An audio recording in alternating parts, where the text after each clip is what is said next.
ये संसार कभी भी संतों से खाली नहीं रहा, क्योंकि संत दया के सागर होते हैं। और ये वाणी में भी आता है, संत न होते जगत में तो जल मरता संसार। नानक देव जी आए, कबीर साहब आए, नामदेव, सूरदास, दादू दयाल, चरणदास महाराज, पता नहीं कितने संत आए। हर समय कोई न कोई पूर्ण महात्मा इस जगत में उपलब्ध होता है, ज्यों वो जिताने के लिए, ज्यों वो जगाने के लिए, उनको असल घर का रास्ता दिखाने के लिए। गुरु नानक साहब जो सिख पंथ के स्थापक थे, 1469 ईस्वी में इनका जन्म हुआ ननकाना साहिब में। और ये जन्म से ही इनको कुदरती बख्शीश थी कि ये इस दुनियादारी से विरक्त हो चुके थे। जब इनके जनेऊ की प्रथा शुरू हुई तो इन्होंने विरोध किया पंडित का कि मेरे को ये क्या धागा बांध रहा है। जनेऊ तो ये धागे का बना हुआ है, कल ये मेला भी होगा, इसको गंदा भी होगा ये, और टूट भी जाएगा। सदाई जनेऊ नहीं, मेरे को जनेऊ बनाओ दया का, कोमलता का, ये मतलब देवीय गुण होने चाहिए, मेरे को वो बख्शिश दो। ये जनेऊ मैंने क्या करना है पहन के। तो ऐसे थोड़ा विचित्र उसकी बातें रहती और अखड़ता पुजारियों को भी। जैसे जैसे बड़ा हुआ, ये काली बेई नदी है, उस पर डेली स्नान करने के लिए जाता था। इसके दो साथी थे, मर्दाना और भाई लैना, जो आगे जाके अंगद देव के नाम से प्रसिद्ध हुए, दूसरी पातशाही। उसमें एक हिंदू एक मुसलमान ये शिक्षा देते चलते थे, ना कि इंसान को बनाया परमात्मा ने, ना उसका कोई धर्म है, ना कोई रंग रूप है, उसकी कोई पहचान नहीं। जिस तरह परमात्मा की कोई पहचान नहीं है, कोई आकार नहीं है, उसी तरह केवल इंसान को अपनी शक्ल पर बनाया है। ये धर्म, जात पात, रंग भेद ये इंसान ने आकर के खुद खड़े करे हैं। परमात्मा की नज़रों में केवल एक आत्मा है, उसका और कोई वजूद नहीं है। तो गुरु नानक साहब काली बेई नदी पर रोजाना स्नान करने जाते थे, मर्दाना और लैना जी के साथ। एक दिन वो डुबकी लगाई तो बाहर ही नहीं आए 3 दिन तक, और काफ़ी इंतज़ार किया। अगले दिन भी देखा तो हार थक के यही हो गया कि गुरु नानक साहब डूब गए पानी में और घनों मातम छा गया। परंतु 3 दिन के बाद वे देखा गया कि उसी नदी में जहाँ उन्होंने डुबकी लगाई थी वहीं से निकले, और उन्होंने बताया कि परमात्मा से मेरा साक्षात्कार हुआ। और उन्होंने बताया कि इस मानवता के लिए आप मेरी तरफ से हुक्म है कि जो ये भ्रम हैं, भुलेखे हैं, पाखंड हैं, उनको असल के बारे में ज्ञान दो और आगे है तुम्हारा जीवन यही रहेगा। तो परमात्मा ने अपना दूत समझ करके इस सृष्टि में भेजा उनको, और उसके बाद इन्होंने चारों दिशाओं में यात्रा करी। इसको उदासी बोलते हैं। जब ये काशी में पहुँचे तो वहाँ गंगा जी के घाट पे जो संगत है वो सूर्य को अर्घ दे रही थी, सूर्य को पानी दे रही थी, ये देख रहे थे। इन्होंने विपरीत दिशा में जा कर के और अपनी चड़ों में पानी ले करके और उछलना शुरू कर दिया। दोनों हाथ बांध के पानी लिया और विपरीत दिशा में पानी डालना शुरू कर दिया। तो जो लोग थे उन्होंने पूछा, भी ये क्या कर रहे हो? बोला, मैं अपने खेतों में पानी दे रहा हूँ। क्योंकि पंजाब के रहने वाले थे। तो उन्होंने बोला कि ये तो सैकड़ों मील दूर है आपका पंजाब, तो यहाँ से पानी कैसे पहुँचेगा। दरअसल ये भ्रम तोड़ने के लिए चेष्टा करते हैं। तो उन्होंने बोला कि ये तुम अर्घ दे रहे हो सूर्य को, करोड़ों मील दूर है, वो वहाँ कैसे पहुँच जाए तुम्हारा पानी, तुम्हारा नहीं पहुँच सकता तो मेरा कैसे पहुँचेगा। एक समझाने का तरीका होता है, एक जरिया है, एक उदाहरण के जरिए पेश करते हैं लोगों को भ्रम दूर करने के लिए। ऐसे ही जब ये दूसरी जो उदासी यात्रा थी, साउथ में गए तो जगन्नाथपुरी मंदिर पहुंच गए। पुजारी इकट्ठे होकर के भगवान जगन्नाथ की आरती कर रहे थे और सभी जितनी भी पब्लिक थी, जनता थी वहाँ पर, सभी धोख लेने के लिए पहुँच गए वहाँ पर। ये गुरु नानक साहब एक साइड में बैठे रहे, देखते रहे सब।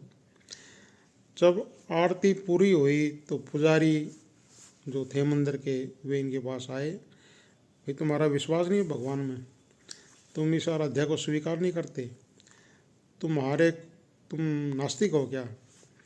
तो गुरु नानक साहब ने कहा, तुम जिसकी पूजा कर रहे हो वो परमात्मा इस मंदिर में, इस मस्जिद में नहीं रह सकता, उसने पूरे ब्रह्मांड की देखभाल करनी होती है। वो खुदा है और सबके अंदर है, पल पल में है, कण कण में उसका वास है। वो अपने शब्द के जरिए, अपने नाम के जरिए पूरी सृष्टि की, पूरी कायनात की संभाल करता है। वो तुम्हारे मंदिर में नहीं है। उसकी तो आरती, पूरा जो हमारा आकाश है, पूरी कायनात उसकी आरती कर रही है।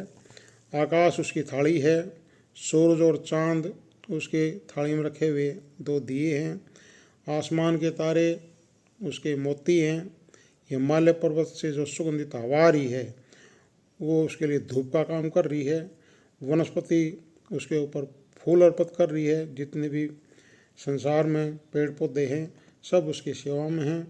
प्रकृति की सेवा और सृष्टि के जितने भी जंतु हैं उनसे प्यार ही उसकी आरती है।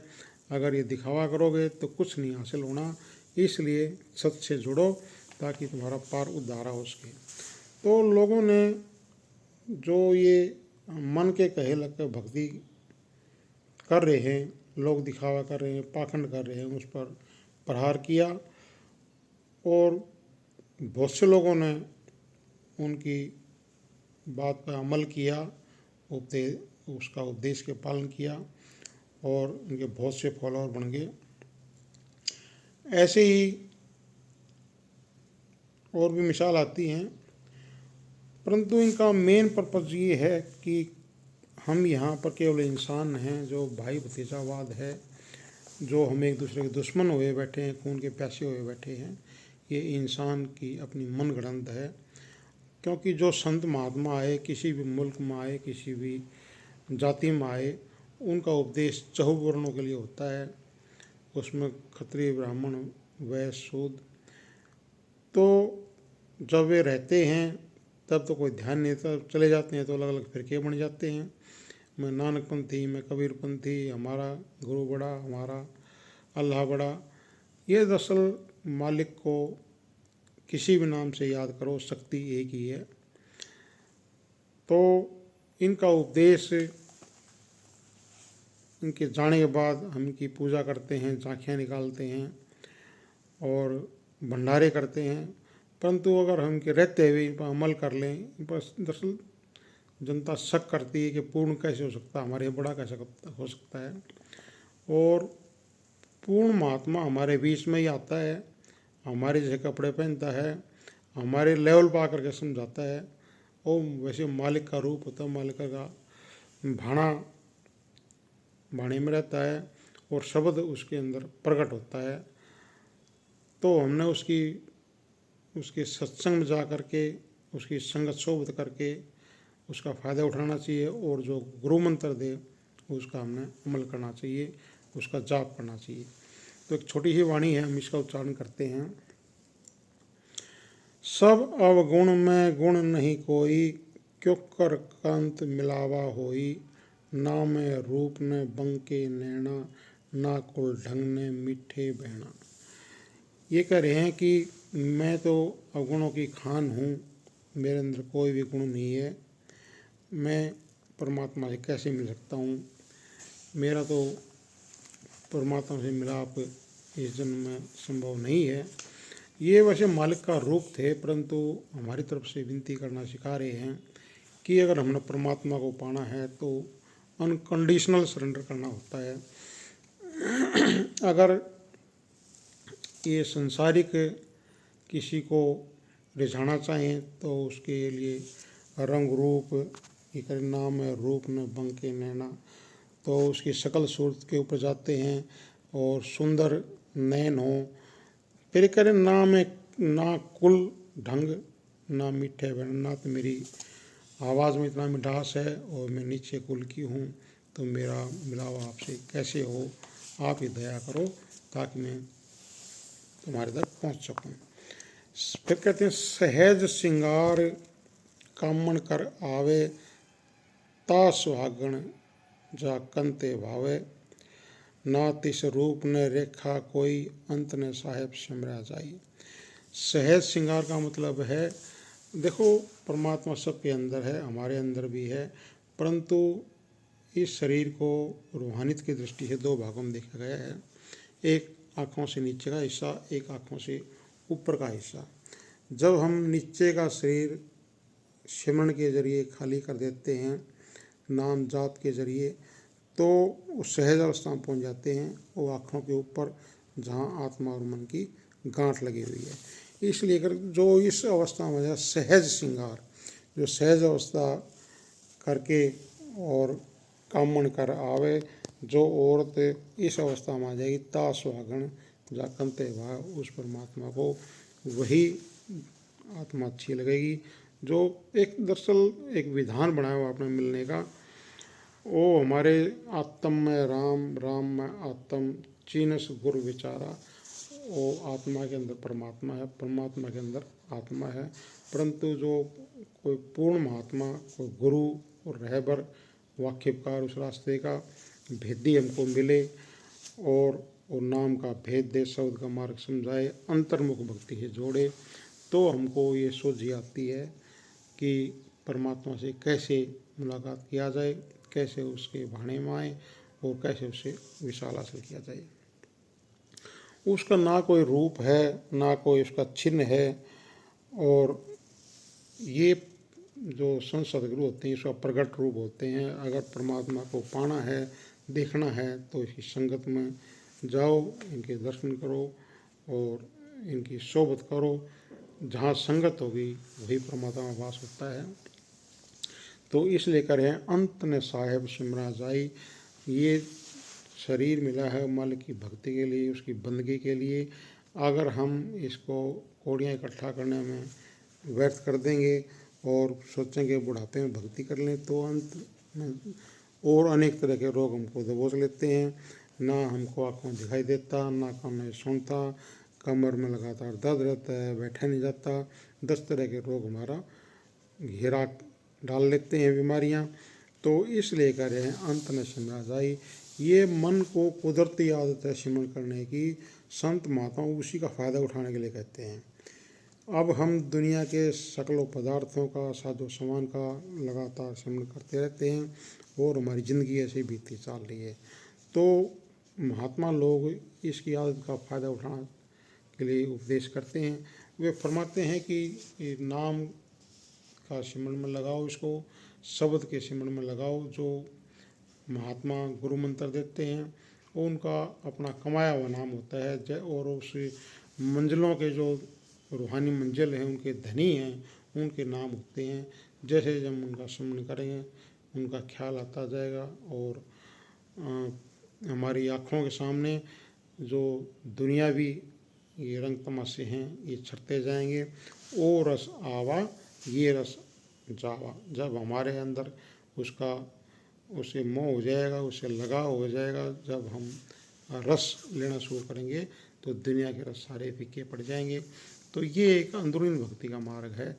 और जो संत महात्मा जीव को चेताता है उसका प्रकट रूप होता है।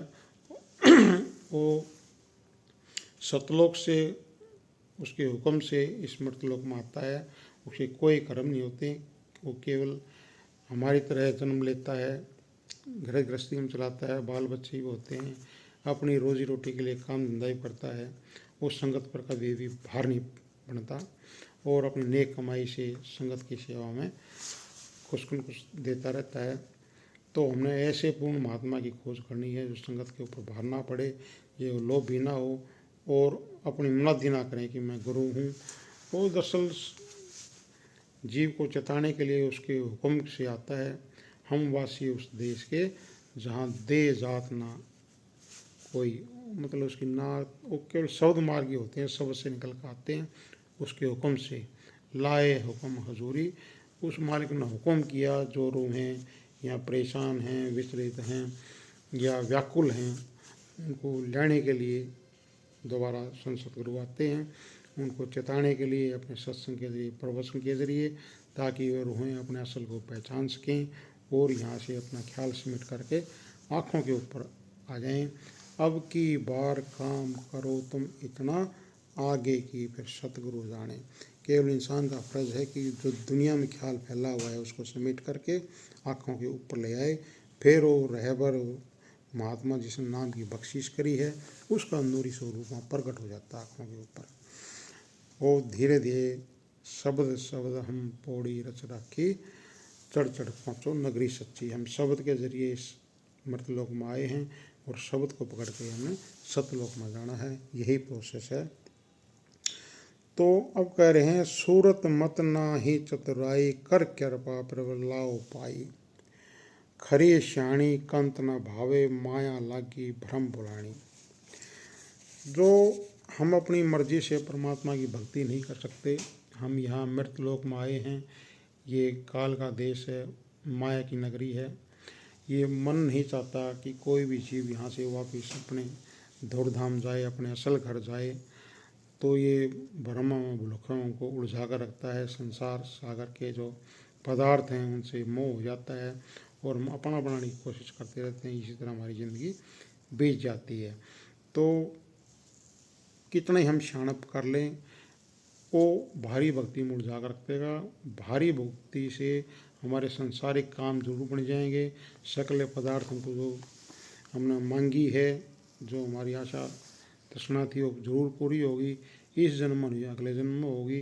परंतु उस भक्ति से मुक्ति कभी नहीं मिलती। मुक्ति मिलेगी जब अंदरूनी मार्ग अपनाएंगे, अपने आप को पहचानेंगे और उस शब्द मार्ग से जुड़ेंगे, तब हमारा आना जाना या सदा के लिए मुक्त हो सकते हैं हम और कर्मों के बंधन से आज़ाद हो सकते हैं।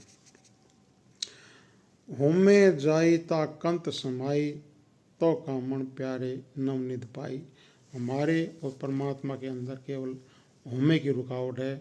हमने जो भी साजो सामान इकट्ठा किया, हमने अपनी मोहर लगा दी। मेरे प्रयास से, मेरी कमाई से ये महल बनाया, ये गाड़ी ली, बंगला बनाया, मेरे बच्चे, मेरी फैक्ट्री, सब कुछ मेरा मेरा, सब कुछ अपना एक राम पर आया। भाई अगर हमारा जन्म ही ना होता तो हम कैसे बनाते। उस मालिक का पल पल शुक्रिया करना चाहिए जिसने जितने भी यहाँ साजो सामान हैं, ये 5 तत्व की नगरी है। 5 तत्व मिल के पूरी कायनात यहाँ खड़ी हुई है और उसके बगैर कुछ भी नहीं है। शब्दे धरती, शब्दे आकाश, शब्दे शब्द, भया प्रकाश, सगल सृष्टि शब्द के अच्छे, नानक शब्द घटे घट अच्छे। ये शब्द के ज़रिए पूरी कायनात खड़ी हुई है। देखो, आकाश है, पृथ्वी है, बीच में कोई पिलर नहीं है, खड़ी है शब्द के ज़रिए, उस शक्ति के ज़रिए खड़ी है। ये सारे जितने तत्व हैं, अग्नि है, पानी है, आकाश है, हवा है, एक दूसरे के दुश्मन हैं, परंतु शब्द के कारण सब एक दूसरे के सहायक बने हुए हैं और ऐसी सृष्टि चल रही है। कितने रंग बिरंगे फूल हैं यहाँ पर, कितने रंग बिरंगे और कीड़े मकोड़े हैं। तो उसकी कायनात है। उसने एक मन में उनको ख्याल आया और उस शब्द के ज़रिए सृष्टि कायम कर दी।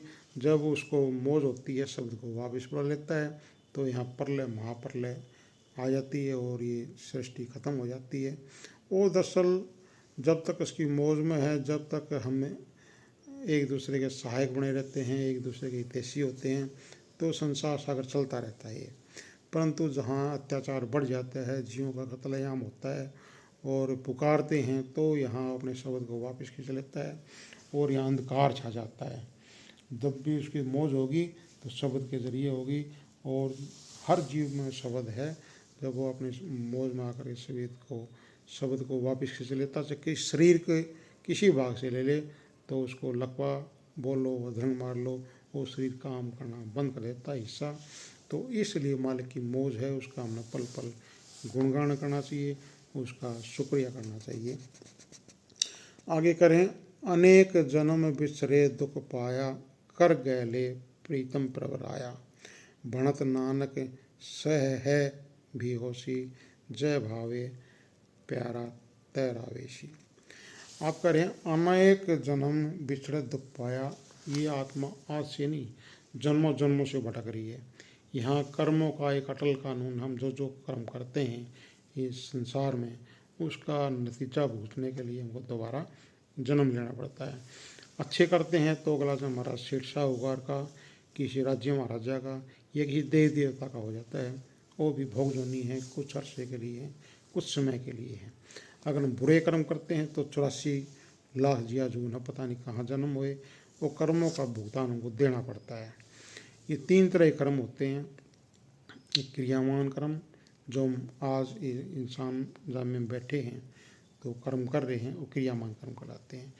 इंसान को ये बढ़ियाई है कि नए कर्म भी कर सकता है और पुराने कर्मों का भुगतान भी दे सकता है। बाकी जितनी भी जिया जून हैं सब भोग जोनी हैं, अपने कर्मों का भुगतान दे रही हैं, मूक दर्शक हैं, बेजुबान हैं, उनके हाथ में कुछ नहीं है। कोई उनके ऊपर कितना ही अत्याचार करे वे कुछ नहीं बोल सकते। परंतु इंसान को बढ़ियाई दी है कि ये बंदगी के जरिए इस 84 के जेल खाने से निकल सकता है, सदा सदा के लिए आज़ाद हो सकता है।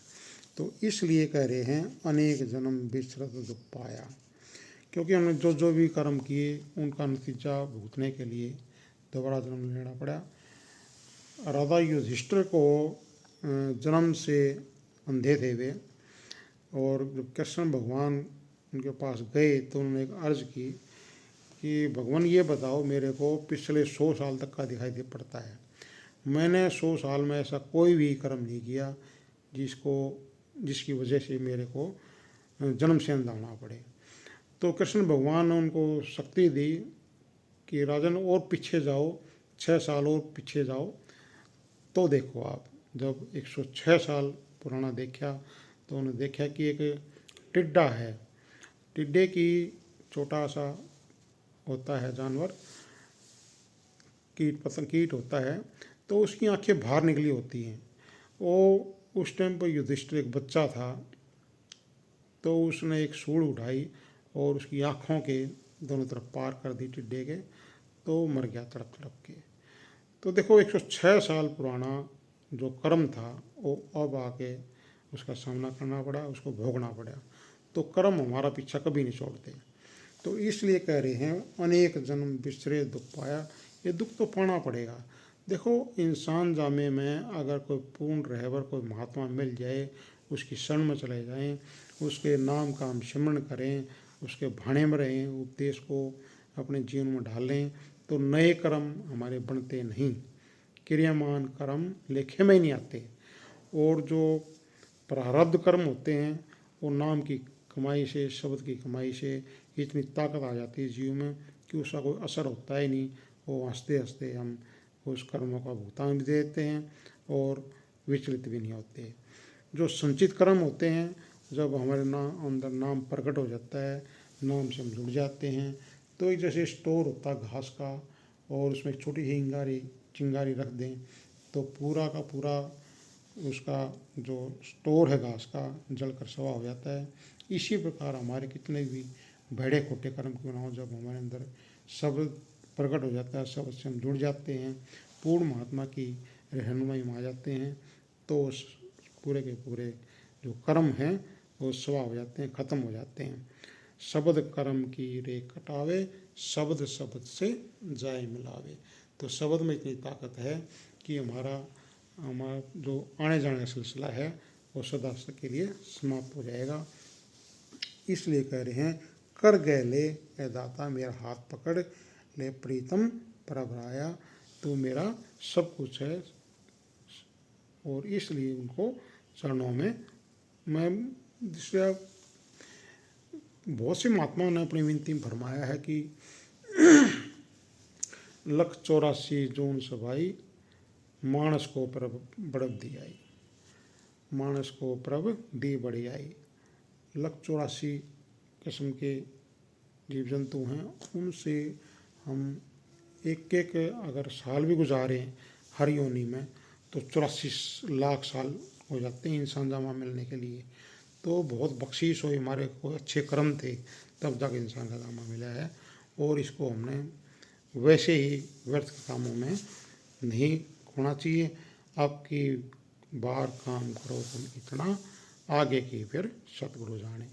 ये हमने काम इतना करना है, अपना काम करना है। मिल साध संगत भज केवल नाम, वो नाम भजना है जो महात्मा ने हमको बख्शीश दी, जो गुरु मंत्र दिया, उसका हम जाप करेंगे तो हमारा पार उतारा हो सकता है और आने जाने का ये सिलसिला सदा के लिए खत्म हो सकता है। अब कह रहे हैं भणत नानक सह है हो भी सी। नानक जी कह रहे हैं कि वो परमात्मा सदा से रहता आया है और जब से सृष्टि स्थापना नहीं हुई थी तब भी था, आज भी है और आगे भी रहेगा। वो जीव को अपने पास तभी बुलाता है जब वो उसकी तरफ पाक पवित्र हो जाए और निर्लेप हो जाए, तो उसके अपने खजाने में उसको जमा कर लेता है। तो आओ हम भी उसके लायक बने, उसी की तरह पाक और पवित्र बने, निर्लेप रहें, ताकि ये आने जाने का सिलसिला सदा के लिए ख़त्म हो सके। ये तभी होगा जब किसी पूर्ण महात्मा की, किसी रहबर की, किसी देहधारी सतगुरु की शरण में जाएंगे, उसको उपदेश को अमल में लाएंगे और अपनी करनी में जाहिर करेंगे, तो हमारा पार उतारा हो सकता है। आओ हम अपने सल को पहचानें और इस मौके का फ़ायदा उठाएं।